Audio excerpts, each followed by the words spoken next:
오늘 하나님의 말씀은 창세기 1장 26절부터 28절까지입니다. 창세기 1장 26절에서 28절입니다. 찾으셨으면 다 같이 함께 한 목소리로 봉독하겠습니다. 같이 읽습니다.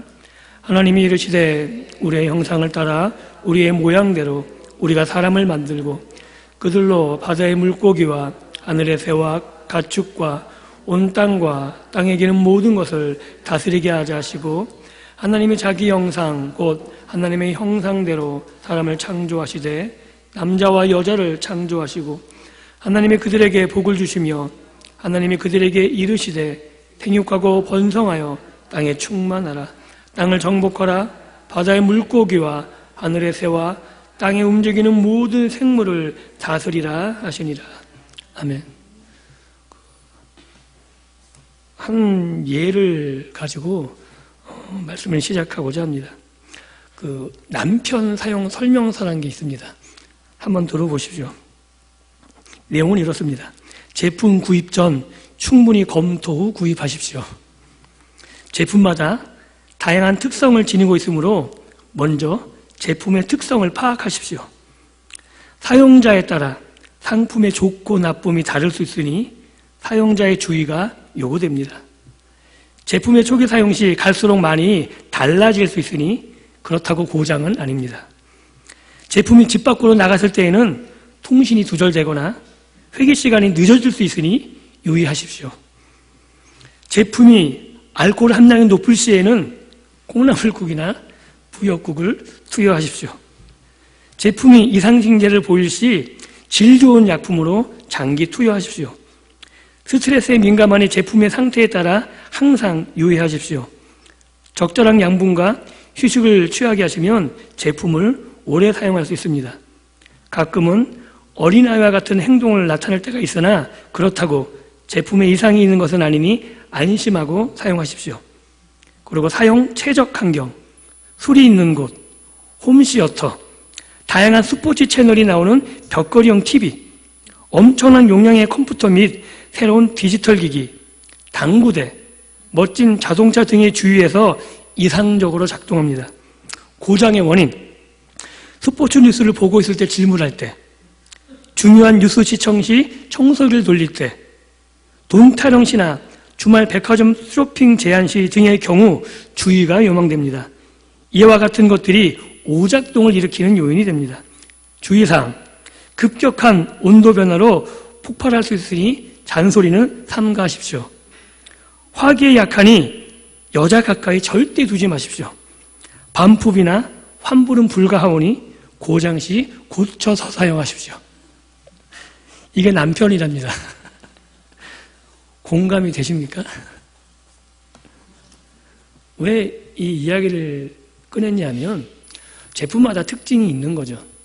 그리고 제품의 사용 설명서를 충분히 숙지해야만 그 제품이 잘 활용될 수 있고 고장이나 그리고 이상 반응을 하지 않은 겁니다.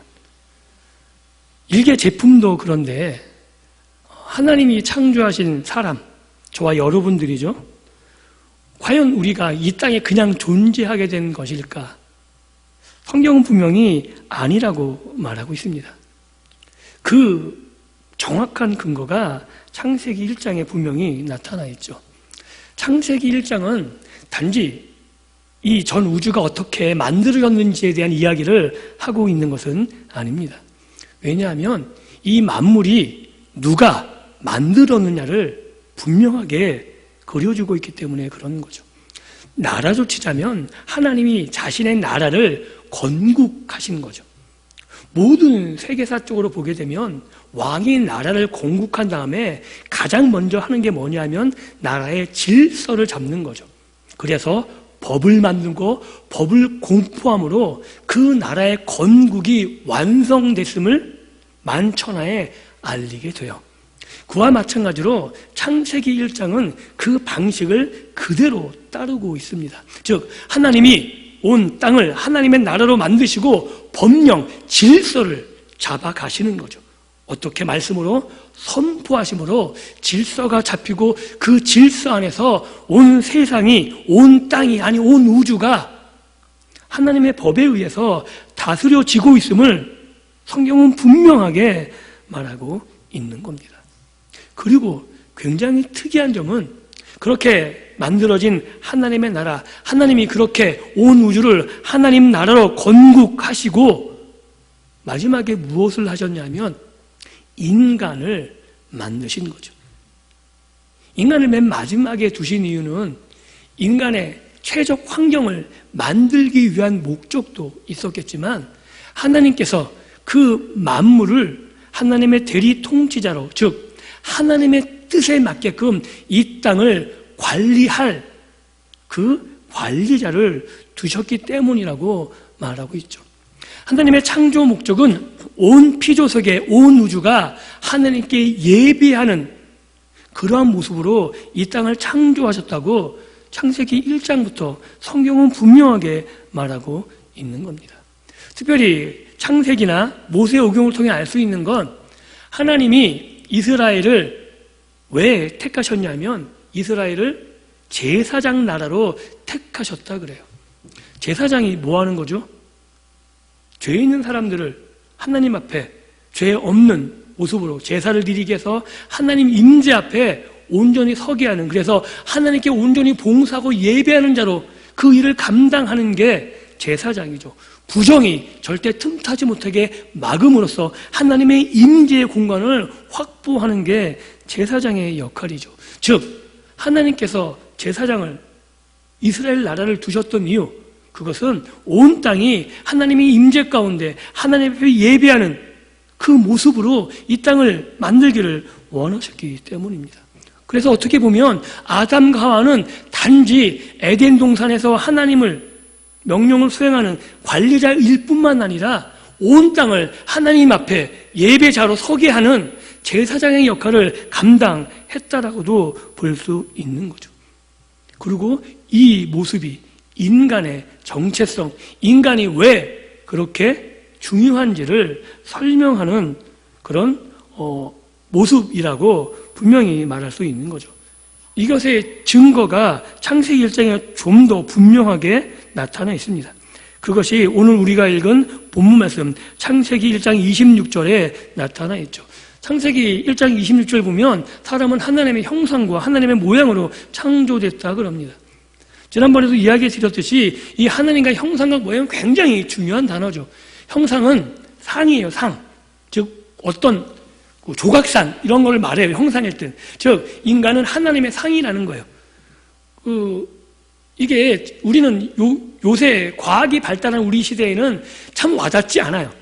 그러나 고대 시대, 즉 모세 시대 때만 해도 하나님이 인간을 하나님의 상으로 만들었다 그러면 굉장히 놀랄 일이에요. 우리는 안 놀라잖아요. 한번 놀래보세요. 굉장히 놀라운 일이라니까요. 왜냐하면 이 상이란 거는 고대 시대 왕만이 상을 만들 수 있어요. 그래서 왕이 그 상을 만들면 그 상을 자기가 다스리는 곳곳에 둬요. 그래서 그 상이 있는 곳은 그 왕이 다스리는 지역을 나타내고, 그리고 사람들은 대개 지금 고대 사람은 독특해요. 그래서 그 상을 왕과 동일시해요. 그래서 그 상이 있는 곳에서 옷매무시를 다듬게 되고, 그리고 그 상에게 절을 하면 왕에게 절한 똑같은 효과라고 생각을 해요. 그런 상을 하나님이 우리 인간에 대해서 그렇게 하나님의 상이라고 얘기하고 있는 거예요. 즉 모든 피조물들은 사람을 볼 때 누구를 대하는 것처럼 대하게 되냐면 하나님을 대하는 것처럼 대하게 된다는 거죠. 얼마나 놀라운 말씀이에요. 그리고 하나님의 모양대로 우리가 창조되었다 그래요. 그게 뭐냐면 다른 모든 피조물들에게는 이러한 단어가 붙지 않죠. 그런데 사람에게만 하나님의 모양이에요. 즉 하나님과 닮았다는 거예요. 인간은 하나님의 상이고 하나님과 닮은 존재. 이게 왜 중요하냐면 사단이 인간을 어떻게 유혹해요? 너희가 하나님이 그만 이 선악과를 먹으면 하나님과 같이 된다 그래요. 그런데 창세기 1장에서는 이미 사람은 하나님과 같다라는 거예요.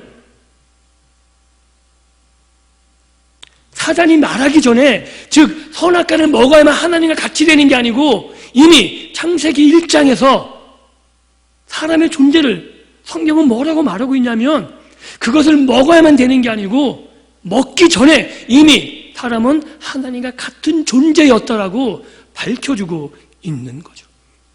이게 사람의 독특성이고 사람의 정체성이라고 성경은 분명히 밝혀주고 있는 겁니다.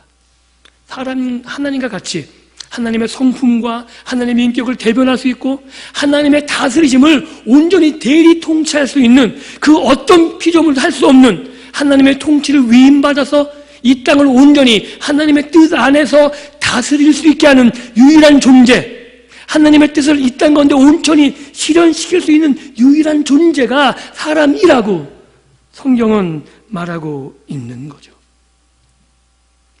더욱더 재미있는 건 창세기 1장 25절까지는 주인공이 누구냐면 하나님이세요. 하나님이 말씀하시고 하나님이 선포하시고, 그런데 1장 26절 이후부터는 누가 주인공으로 나타나냐면 사람이 주인공으로 나타나요. 하나님이 뒤에서 역사하시고 배후에서 말씀하시지만 실제로 일하는 건 다 누구냐면 사람이죠. 뭘 말하고 있는 거냐면 하나님이 사람에게 통치권을 위임하시고 그 이후부터는 그 통치권을 사람들이 어떻게 사용하고 있는가를 보고 있는 거예요. 사람이 하나님의 통치권을 위임받아 하나님의 뜻대로 잘 통치하고 있는가 그렇지 않은가가 성경의 온통 관심사라는 거죠.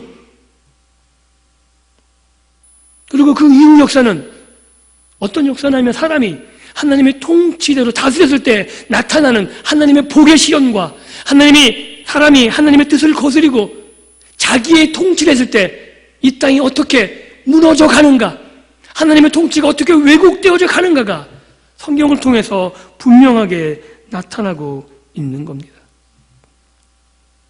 사랑하는 성도 여러분, 저와 여러분이 어떤 존재라고 생각합니까?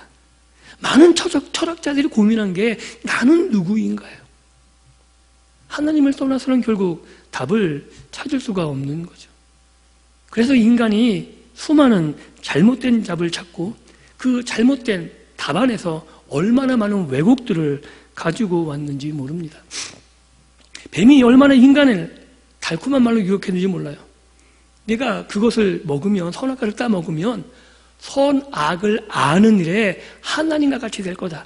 여기서 알다는 말은 단지 지식적인 알미 아니라고 누누이 말씀을 드렸습니다. 선악을 경험하는, 네가 선악을 결정하는 일에 하나님과 같이 될 거라는 얘기예요. 그런데 이 말이 얼마나 왜곡된 건지 아십니까? 왜냐하면 인간은 하나님이 창조하신 이후에 악은 경험하지 않았지만 선은 계속 경험하고 있었거든요. 하나님의 선하심은 매 순간마다 경험하고 알고 있었어요. 그리고 그 하나님의 선하신 뜻 안에서 인간이 선을 실현하고 있었다고요.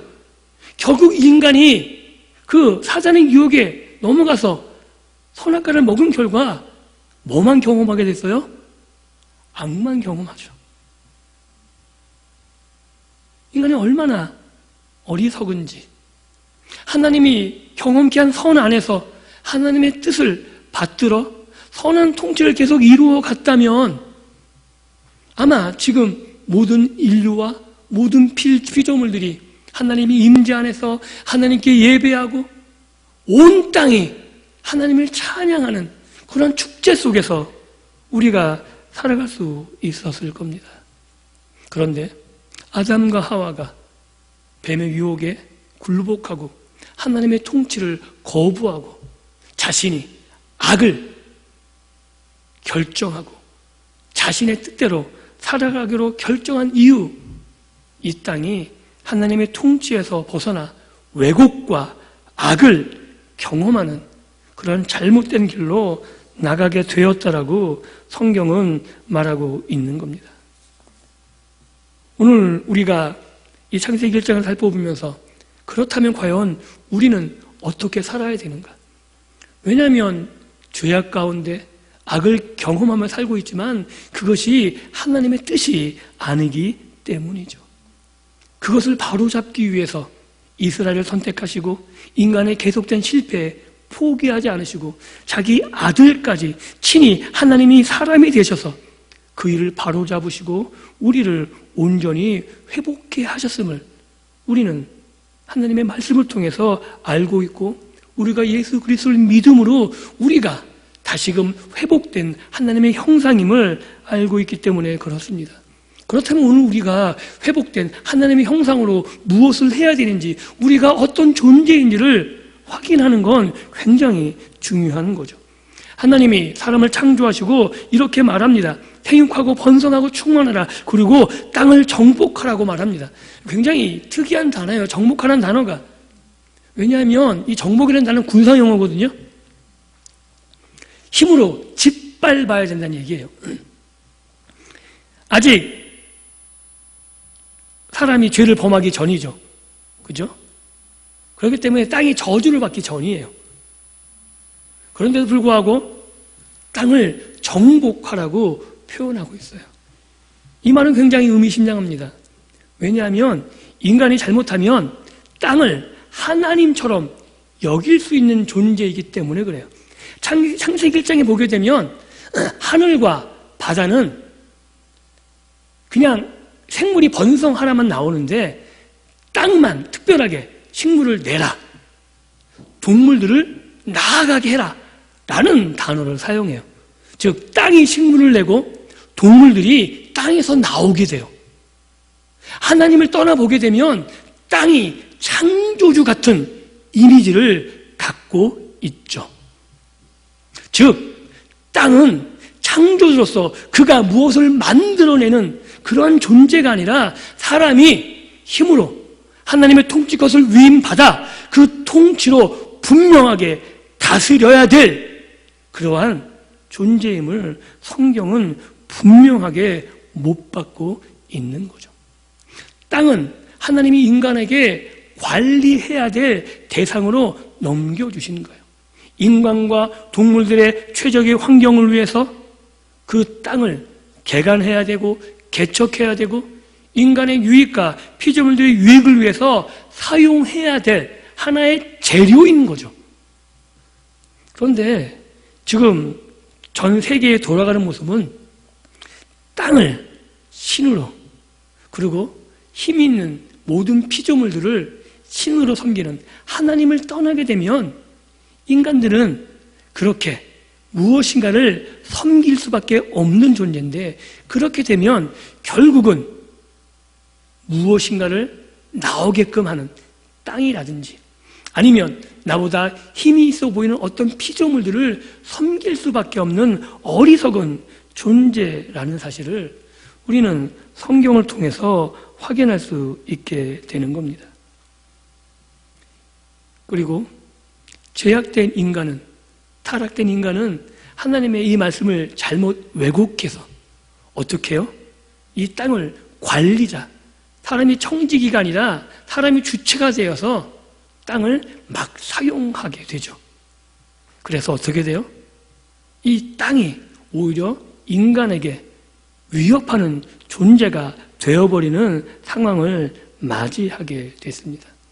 그리고 많은 그런 하나님이 잘 관리하고 하나님 앞에서 그 온 피조물들과 함께 사람들이 앞장서서 하나님을 예배하고 섬기며 하나님 안에서 하나님의 임재 가운데 그 평화와 기쁨을 누려야 될 세상이 이제는 온통 적대 감각이 되었어요. 인간이 인간을 향해서, 인간이 동물들을, 아니면 인간이 땅을 향해서 그 땅이 인간을 다시 한번 향해 공격하는 것처럼, 모든 피조물들이 인간을 공격하는 것처럼 그렇게 느껴버리는 세상이 되어버리고 말았습니다. 이것은 하나님이 원래 계획하신 목적도 목표도 결과도 아닌 거죠. 하나님이 계획하신, 하나님이 이 땅을 창조하시며 인간에게 다스림을 위앙하시고 인간의 다스림을 통해서 하나님의 뜻이 이 땅에 온전히 펼쳐지는 그 결과는 모든 피조세계가 평화롭고 하나님의 다스리심 안에서 함께 기뻐하고 즐기고 안식하는 것이었음을 우리는 창세기 1장, 2장의 초반 하나님께서 그 모든 것을 지으시고 안식하셨다는 것을 통해서 분명히 알 수 있는 거죠. 그리고 하나님이 안식에 사람들을 초청하시죠. 그리고 이 안식에 동참하게 하세요. 즉 하나님의 안식은 단지 하나님만 누리는 것이 아니라 그 안에서 인간들이 함께 기뻐하고 즐거워하고 하나님의 안식 안에서 함께 누릴 수 있는 것으로 우리들을 지으셨다라고 말하고 있는 겁니다. 그렇다면 그 하나님의 참된 안식 안에 과연 우리가 어떻게 들어갈 것인가? 우리가 이 안식을 어떻게 누리며 이 안식을 세상에 전해서 모든 사람들이, 아니 온 피조세계가 하나님의 안식 안에 들어오게 할 것인가? 이게 굉장히 중요하게 되는 거죠. 그리고 그 출발점은 내가 누구인지를 아는 것에서 시작한다라고 말할 수 있는 겁니다. 우리가 하나님의 대리통치자로서 땅을 정복할 때, 하나님의 통치 아래 정복할 때 가능하다는 거죠. 즉, 이 땅은 그냥 온전히 순응하는 존재가 아닌 거예요. 우리가 힘으로 굴복시켜야 되는 존재인 거죠. 즉, 하나님이 우리에게 위임된 통치를 우리가 바르게 사용할 때 그때에만 땅은 인간들에게 순응한다는 말이에요. 하나님의 통치권 없이 우리 힘으로 땅을 굴복시킬 땐 땅은 우리에게 굴복되지 않는다는 의미를 내포하고 있는 거죠. 우리가 땅을 온전히 정복하기 위해선 단지 내가 힘이 셌다고 과학기술이 발전했다고 그냥 개간하고 개척해서 되는 것이 아니라 우리가 하나님의 뜻에 온전히 순종해서 하나님의 통치권에 위양받은 그 뜻을 바르게 실천할 때 땅이 우리에게 순종한다는 거예요. 그 땅이 우리에게 많은 열매를 가져다 주고 그리고 그 땅에서 우리가 하나님 뜻 안에서 번성할 수 있게 된다라고 성경은 말하고 있는 거죠. 모든 생물들도 마찬가지입니다. 우리가 하나님의 통치권을 위임받아서 우리가 그 통치권을 바르게 실현할 때 우리만 배부르고 우리만 번성하는 게 아니라 모든 피조물들도 하나님의 통치에 그 기쁨, 샬롬을 누리며 함께 기뻐하고 즐거워하는 평안한 세상을 우리가 만들어 갈 수 있다라고 말하고 있는 거죠. 그래서 하나님이 창조하신 사람이, 인간이 자신이 누구인지를 아는 것이 굉장히 중요합니다. 창세기 1장 오늘 본문에서 우리는 분명하게 알아야 되는 것, 인간은 진정한 왕이 아니라는 사실이에요.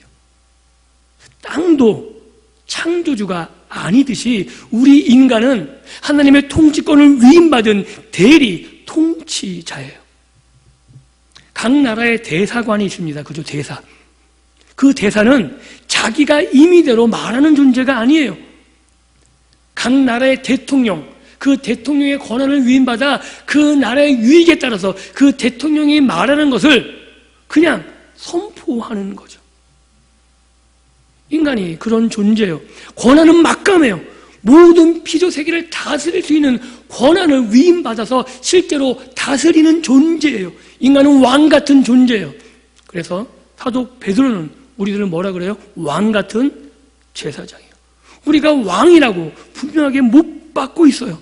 그런데 진정한 왕은 아니라는 거죠. 하나님만이 진정한 왕 되시고 우리는 그 하나님으로부터 통치권을 위임받아서 내 뜻대로 다스리는 것이 아니라 하나님의 뜻대로 다스려야 된다는 거죠. 여러분, 가정에서 아니면 여러분이 다니는 직장에서 이 통치권을 사용하고 계십니까? 여러분이 왕이에요. 그것을 사용하고 계십니까? 그럼 이런 생각 들 거예요. 아니, 내가 CEO가 아닌데 내가 상사가 아니고 내가 말단 직원인데 내가 뭘 다스려요? 아니요. 하나님께서는 그래도 회복된 형상, 하나님의 형상인 여러분들에게 하나님의 통치권을 위임하셨습니다. 여러분이 통치권을 사용하셔야 되는 거예요. 어떻게요? 섬김으로요. 예수님이 하나님의 통치권, 아니 예수님은 대리 통치자가 아니라 진정한 왕이시고 진정한 통치자시잖아요. 그분이 이 땅을 어떻게 통치하시는지 보여주셨잖아요. 어떻게요? 힘으로 짓밟는 것으로요? 아니요. 정치력으로요? 아니요.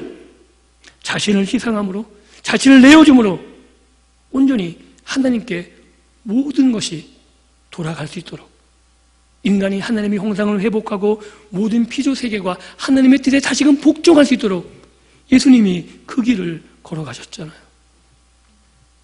사랑하는 성도 여러분, 우리가 하나님의 통치권을 사용한다는 것은 우리가 권위를 가지고 힘으로 짓밟는 것을 말하는 것이 아닙니다. 우리가 하나님께 먼저 경험한, 하나님께 먼저 받은 하나님의 은혜와 사랑을 바탕으로 한번 여쭤보겠습니다. 하나님께 은혜를 공급받고 계십니까? 그러세요? 얼굴이 아닌 것처럼 하나님의 사랑을 매일매일 경험하십니까? 이거 굉장히 중요해요. 왜냐하면 성경은 하나님을 알다라 그럴 때는 하나님을 경험한다는 얘기거든요. 하나님의 사랑을 압니까? 라고 물을 때는 경험한 자만이 그렇게 대답할 수 있는 거예요. 하나님의 은혜를 받은 자만이 하나님의 은혜를 안다고 말하는 거예요. 그렇게 경험한 그 사랑을 가지고 나가는 거죠. 그 은혜를 가지고 나가서 그 은혜로 여러분의 가정을 다스리셔야 되는 거예요. 하나님의 사랑으로 다스리셔야 되는 거예요. 예수님이 사랑으로 이 땅을 굴복시켰다면 여러분들이 그 사랑으로 여러분의 가정에서 남편을, 아내를, 자녀를 굴복시키시고 여러분의 직장에서 여러분의 상사를, 여러분의 CEO를 하나님께 받은 은혜와 사랑으로 굴복시켜 나가셔야 되는 거죠. 그래서 여러분이 가는 곳곳마다 하나님 통치가 어떻게 실현돼요? 여러분이 가는 곳에서 하나님의 복이 임하게 되는 거죠. 요셉을 아십니까? 보디발도 알았잖아요. 하나님이 함께하는 사람이라는 걸. 요셉 때문에 자기가 복받고 있는 걸 알았잖아요. 여러분 가정에서 여러분 때문에 우리 집에 복받고 있다는 사실을 깨달아 알 수 있게 하셔야 되는 거예요. 그런 은혜가 있기를 주님의 이름으로 축복합니다. 그렇게 하나님의 명령이 여러분을 통해서 실현되어져야 되는 거죠. 그것이 하나님이 원래 계획하셨던 바고 여러분이 이 땅 가운데 이루셔야 될 하나님의 통치라고 성경은 분명히 말하고 있는 겁니다. 그게 우리예요. 그게 나예요. 나는 하나님의 형상과 모양대로 창조된 사람이고 하나님의 통치권을 위임받은 자인 거죠. 그런데 그 통치는 내 마음대로 하는 게 아닙니다. 그럼 또 여쭤볼게요. 그렇게 하나님의 뜻대로 통치하려면 하나님의 뜻을 알아야 되잖아요. 그럼 궁금하실 거예요. 하나님 어떻게 뜻을 알까요? 어떻게 알아요? 하나님이 꿈에 나타나시나요? 아니면 결정할 때마다 누구누구야 그거 안 된다 그러시나요? 그럼 참 좋은데 안 그러시잖아요. 그럼 어떻게 해요? 하나님의 뜻이 다 있는데요. 결국 하나님의 말씀을 우리가 묵상하거나 읽지 않으면서 하나님의 뜻을 알려달라고 하면 이건 굉장히 모순 덩어리인 거죠. 그럼 하나님 그러실 거예요. 야, 네 옆에 있잖아. 하나님의 뜻을 옆에 두고 어디서 찾으시죠? 그래서 말씀을 가까이 해야 되는 거예요. 이 말씀이 우리 안에 있어야 되는 거죠. 그래서 시편 1편에서는 이 말씀을, 토라를 즐거워하는 자가 복된 자라고 그렇게 말하고 있는 거잖아요. 왜요? 이 말씀이 마음에 있을 때 우리가 그 하나님의 통치를 실현할 수 있는 것이거든요. 그곳에 하나님의 복이 임하기 때문에 그렇습니다. 이게 왜 중요하냐면 유일하게 하나님의 통치가 거부되는 것이 인간 영역이에요. 그 어떤 영역도 하나님의 통치가 거부된 적도 없고 거부될 일도 없습니다. 하나님의 법칙이, 하나님의 명령에 모든 피조세계는 다 순응함으로 하나님의 복을 누리며 살고 있는데 유일하게 인간만이 하나님의 명령을 거부하고 자기가 왕이라고 우기며 살고 있죠. 그렇게 하나님의 명령이 거부되는, 하나님의 통치를 거부하는 그곳에 우리가 발을 들여놓고 살고 있습니다. 그리고 그것이 마치 유토피아인 것처럼, 그곳에 희망이 있는 것처럼 떠들며 살아가고 있습니다. 과연 그렇습니까? 과학이 발전하면 인간이 거기에 희망이 있나요? 과학의 발전은 전쟁의 발전과 괴를 같이 합니다. 얼마나 많은 사람들이 과학의 발전으로 혜택을 누리게 됐지만 과학의 발전으로 죽어가고 있는지도 몰라요. 인간의 자비를 기대하나요? 인간이 악함이 훨씬 더 강력하게 이 땅 가운데 나타나는 시대를 우리가 살아가고 있지 않습니까? 이런 인간의 나라에, 이런 인간의 영역에 하나님의 통치가 실현돼야 된다고 성경은 말하고 있는 겁니다. 어떻게 해요? 하나님의 회복된 형상인 우리만이 이 일을 감당할 수 있다고 말하고 있습니다. 우리만이 하나님을 거부하는 이 유일하게 남은 이 영역에서 하나님의 통치를 회복시킬 수 있다라고 말하고 있는 거죠. 그래서 저와 여러분들이 온전히 하나님의 뜻을 실현해 나감으로 여러분 가정에서 하나님의 나라를 세우셔야 되고요. 여러분이 다니는 직장에서 아니면 여러분들이 만나는 모든 사람 가운데 하나님의 나라를 세워 가셔야 되는 거예요. 그래서 여러분들이 있는 곳에서 하나님의 뜻이 실현되고 하나님의 복이 여러분 때문에 인해서 여러분이 가는 곳곳마다 하나님의 샬롬이 넘쳐나야 되는 거죠. 창세기 1장에서 보여준 하나님의 질서가 잡히고 그 질서가 잡힌 곳에서 하나님이 보시기에 좋았다는 그 말이 여러분이 있는 곳에서 들리셔야 돼요. 누구누구 때문에 하나님 보시기에 좋았다라는 그 말을 들으면서 살 수 있기를 주님의 이름으로 축복합니다.